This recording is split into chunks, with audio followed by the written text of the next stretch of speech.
엄청난 일 벌어져. 너 진짜 위험해질 수도 있다니까? 그러니까 내가 해야지.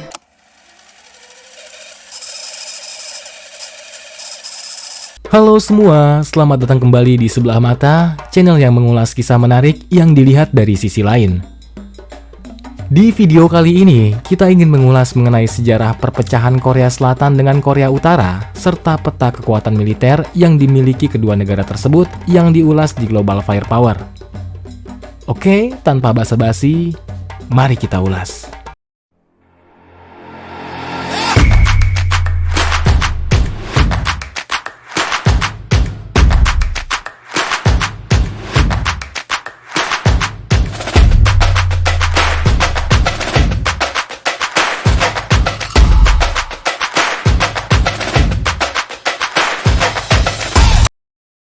Di balik terjadinya perpecahan antara Korea Selatan dan Utara, ada alasannya hingga Korea terpecah menjadi dua, yaitu Selatan dan juga Utara. Pertanyaannya, kenapa perpecahan ini terjadi?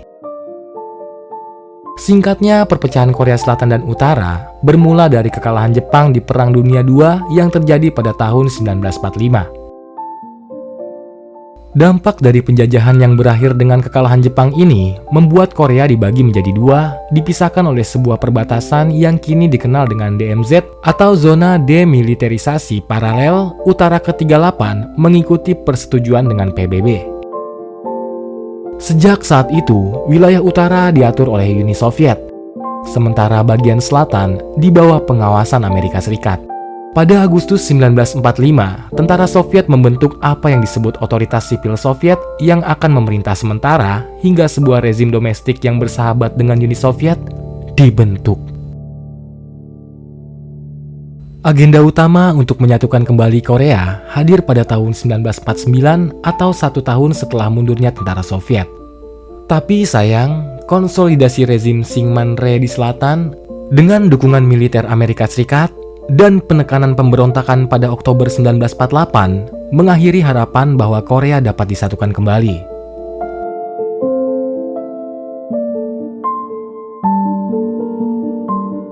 Pada 1949, rezim utara mempertimbangkan untuk melakukan intervensi militer ke Korea Selatan. Tetapi, rencana ini tidak mendapatkan dukungan dari Uni Soviet. Meski begitu, Kim Il-sung tak patah arang. Ia kembali mempertimbangkan rencana invasi setelah Amerika Serikat menarik diri dari selatan. Satu hal yang sontak memperlemah rezim selatan. Soviet yang awalnya menolak rencana Kim ini, melalui Joseph Stalin, seorang tokoh revolusi dan politikus negara itu, akhirnya berubah pikiran. Karena kala itu persenjataan nuklir Soviet berkembang dan ditambah Mao Zedong yang pro-Uni Soviet meraih kemenangan di Cina. Ini seolah menjadi pertanda bahwa bangsa Tiongkok dapat mengirimkan serdadu dan sokongan lainnya ke Korea Utara. Dari sinilah cikal bakal perang Korea berasal.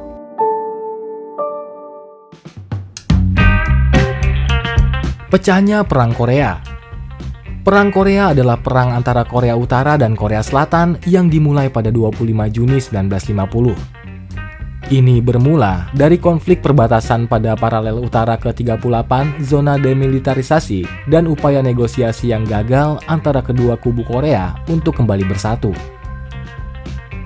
Ya, negosiasi berakhir ketika rezim utara menginvasi selatan. Alhasil, atas izin PBB, Amerika Serikat dan sekutunya pun mengambil langkah untuk mendukung Korea Selatan. Sementara Korea Utara disokong oleh Uni Soviet dan Tiongkok. Tahun demi tahun berlalu. Tepatnya 3 tahun kemudian, perang yang disebut telah menewaskan 2 juta rakyat sipil ini pun menemui akhirnya pada 27 Juli 1953.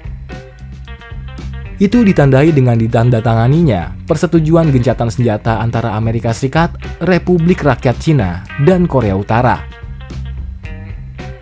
Presiden Korea Selatan kala itu sendiri, Syngman-rhee, menolak untuk tanda tangan. Namun ia berjanji menghormati kesepakatan tersebut. Lantas, apakah dengan kesepakatan itu artinya perang antara Korea Utara dan Selatan berakhir? Sebenarnya tidak juga.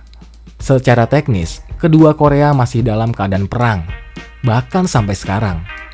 Meski begitu, berbagai upaya untuk damai dan kembali bersatu pun tak pernah henti dilakukan. Namun, tentu saja ini tak semudah membalikan telapak tangan. Ada banyak rintangan yang muncul dalam proses reunifikasi ini. Baik itu yang dilibatkan oleh perbedaan politik dan ekonomi maupun masalah lainnya. Nah, gimana teman-teman? Itulah singkat dari sejarah perpecahan negara Korea Utara dan Korea Selatan.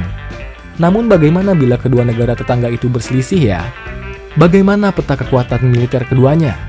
Tanpa basa-basi, mari kita ulas.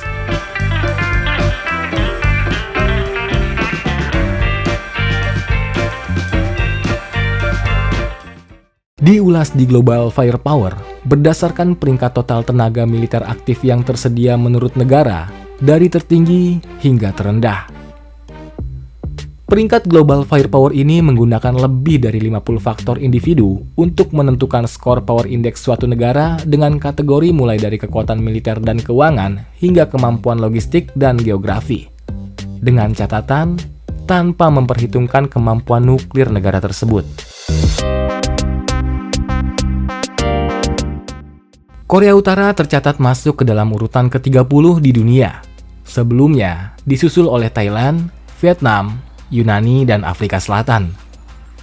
Sedangkan saudaranya Korea Selatan termasuk dalam urutan ke-6 di dunia setelah Jepang, India, Cina, dan Rusia. Untuk anggaran militer, Korea Utara memiliki anggaran sebesar 4,5 miliar dolar Amerika. Sedangkan Korea Selatan memiliki anggaran sebesar 46 miliar dolar Amerika. Menarik ya? Gimana menurut kalian? Jumlah populasi di Korea Utara adalah sebesar 25 juta penduduk yang termasuk ranking 54 di dunia. Sedangkan Korea Selatan menduduki ranking ke-28 dengan jumlah penduduk total 51 juta orang. Dari jumlah penduduk tersebut, ketersediaan tenaga kerja dalam mendukung konflik Korea Utara memiliki 9,2 juta orang yang siap mendukung, sedangkan Korea Selatan memiliki 25 juta orang yang jumlahnya hampir 3 kali dari jumlah yang dimiliki Korea Utara. Gimana menurut kalian? Komen di kolom komentar ya. Personil militer. Untuk personil militer, Korea Utara memiliki profil sebagai berikut. Personil militer 1,2 juta, personil militer cadangan 600.000, dan paramiliter sebesar 200.000. Sedangkan di Korea Selatan, personil militer yang aktif 555.000, personil militer cadangan 500.000, dan paramiliter sebanyak 75.000. Angkatan Udara. Diulas di Global Firepower, untuk urusan Angkatan Udara, Korea Utara memiliki aset Angkatan Udara kurang lebih 946 unit. Dari jumlah ini, Korea Utara memiliki pesawat tempur berjumlah 572 unit, pesawat transport 1 unit, trainer 169 unit, helikopter dan termasuk helikopter tempur sebanyak 224 unit. Sedangkan Korea Selatan memiliki kurang lebih 1.595 unit. Dari jumlah ini, Korea Selatan memiliki pesawat tempur berjumlah 492 unit, pesawat transport 41 unit, trainers 289 unit, pesawat khusus 30 unit, helikopter dan termasuk helikopter tempur sebanyak 851 unit.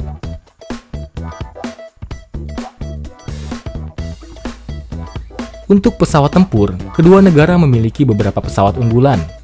Korea Utara memiliki pesawat sebagai berikut. MiG-29 tahun 84,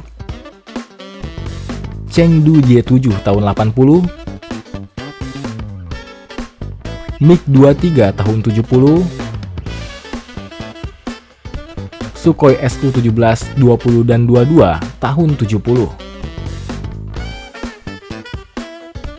Sedangkan Korea Selatan memiliki pesawat sebagai berikut. F-35 tahun 2016, KAI KF-16 tahun 91, F-15 tahun 88, F-16 tahun 78. Dan baru-baru ini, Korea Selatan berkolaborasi dengan Indonesia tengah mengembangkan pesawat KAI KF-21, yaitu pesawat model terbaru generasi kelima yang memiliki banyak keunggulan. Gimana menurut teman-teman? Menarik bukan? Komen di bawah ya menurut kalian. Dan jangan lupa agar memberikan juga saran serta referensi lain yang menurut kalian lebih akurat. Oke, tanpa basa-basi, mari kita ulas selanjutnya di Angkatan Darat dan Angkatan Laut. Angkatan Darat. Untuk Angkatan Darat, Korea Utara menduduki ranking ketiga di dunia, sedangkan Korea Selatan menduduki ranking ke-12. Korea Utara memiliki aset Angkatan Darat sebagai berikut. Tank 5.895 unit, kendaraan lapis baja 4.114 unit, artileri sejenis tank dan artileri angkut 700 unit, dan mobile rocket projector sebanyak 1.360 unit. Sedangkan Korea Selatan memiliki aset Angkatan Darat sebagai berikut. Tank 2.624 unit, kendaraan lapis baja 13.990 unit, artileri sejenis tank dan artileri angkut sebanyak 6.894 unit, dan mobile rocket projector sebanyak 574 unit.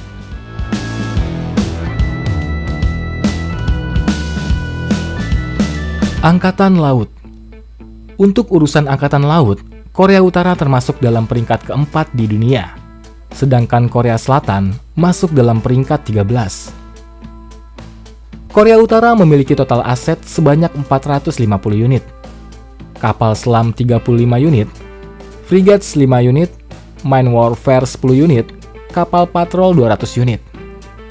Sedangkan Korea Selatan memiliki total aset 234 unit.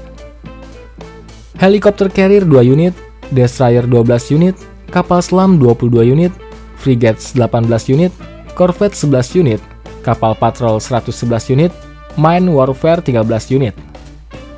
Oke teman-teman, itulah profil kekuatan militer antara kedua negara tersebut. Semoga informasi ini bermanfaat, dan gimana menurut kalian? Komen di bawah ya. Demikian video dari kami. Support terus channel kami dengan subscribe dan like videonya bila kamu suka. Dan sampai jumpa di video selanjutnya. Ciao!